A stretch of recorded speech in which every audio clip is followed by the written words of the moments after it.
of that section of the book was to say there's a massive amount of dream literature before Freud, before and alongside Freud, and so it's not the case that Jung is simply starting from Freud's interpretation of dreams. And if you look at Jung's early citations of Freud's interpretation of dreams, it's not so much Freud's analysis of dreams, but Freud's concept of symbolism that particularly interests Jung. Mm-hmm. So he's interested in Freud's concept of symbolism. So he's interested and he takes it up. Amongst other authors that he's reading and citing.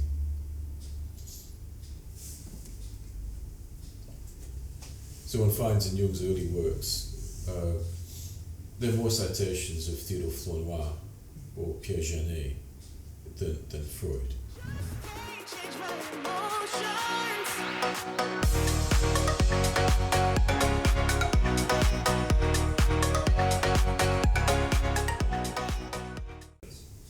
Well, I would say not so much institutional pressures, but there's a point where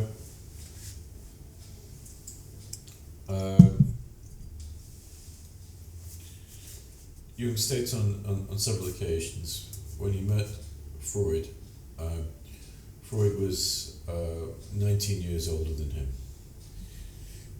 Jung's experience was in an institutional hospital setting, whereas Freud's experience was private practice and a radically different clientele. And Jung states on a number of occasions that he initially thought, okay, look, I have criticisms, I have doubts about Freud's theory, but I will put them to one side. I will learn what I can. And this is an area where Jung at that time did not have much experience in terms of private practice, mm-hmm. or broadly put, the neuroses, functional nervous disorders.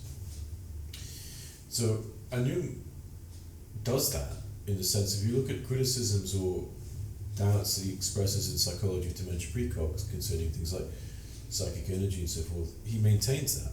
He never really, those become his mature positions. And when he writes his lectures that he gives at Fordham University in 1912, he says, okay, I've now reached a point where I've developed my own viewpoint. So that's exactly the case. It says like 5 years later, he's then got enough experience, again, particularly in private practice, to elaborate his own theory. So, for instance, in Psychology of Dementia Precox, 1907, he says that Freud's critics, he uses the analogy of Galileo and the telescope. So they have to use the method if they want to criticize. You can't criticize from the outside, you have to try it. He himself then does that, and he then criticizes it. So yes, for a time he does become a polemic advocate of Freud, but it's really a fairly passing phase, mm-hmm. until he then develops enough confidence in his own experience and his own viewpoint.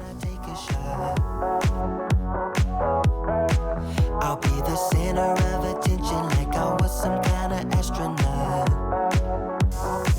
Cause I'm shooting for the moon tonight. You find that already in his early works. His understanding of the relation between complexes and dreams is really quite distinct from that of Freud. And in several essays from around 1914 onwards, he then elaborates his criticism of Freud's theory of dreams, putting forward his own theories. Got a feeling I'm gonna crash some stupid party. Tear the ceiling down in front of everybody. If someone's pouring up a drink, I'm calling shoddy. When you read the protocols of the initial interviews, mainly between early 1957 and midway through 1958, what you see is a process of the work of memory. where Jung begins to speak first off about his childhood, and then is moving back and forward, and in telling Daniel Iaffe, who's a sympathetic listener, who he trusts, as he himself said, in telling his memories, his own understanding was changing. He was beginning to see cross connections back and forth between his early experiences, his dreams, his fantasies, and his later preoccupations. So he becomes involved in the process. So it's, in a way, it's not someone who's dictating a memoir. This is what happened. It's the continued part of his self-investigation. And you find him then moving back and forth from a dream he had last night, for instance, or his recollections, an association in a dream might spark off a memory of someone. And they are at times funny, sarcastic, melancholic, profound, all mixed up. There's that mix. And so it's not so much specific omissions, but in a way the whole character of the initial interviews is not conveyed. So what was made out of this was a work. Okay, the work has a standing and a status in its own, but simply by arranging it chronologically, you lose that cross connection, the back and forth. Or, for instance, there's a certain amount of repetition. Jung himself says at one point, I repeat myself, that's what I do in my work. It's a circular form of thinking. The repetitions were cut out. I could completely understand that, because when you're editing a work, you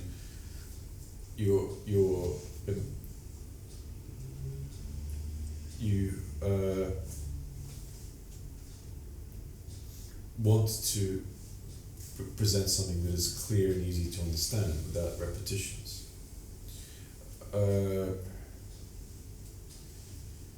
But then you lose the threads.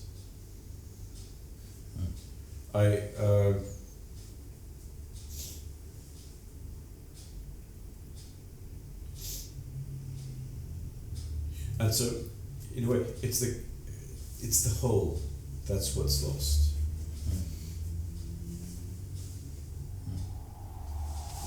Tell me why'd you have to go and drive me so crazy? Now I'm feeling lost without you, and I just can't be without you, baby. Want you all night long, want you all night long.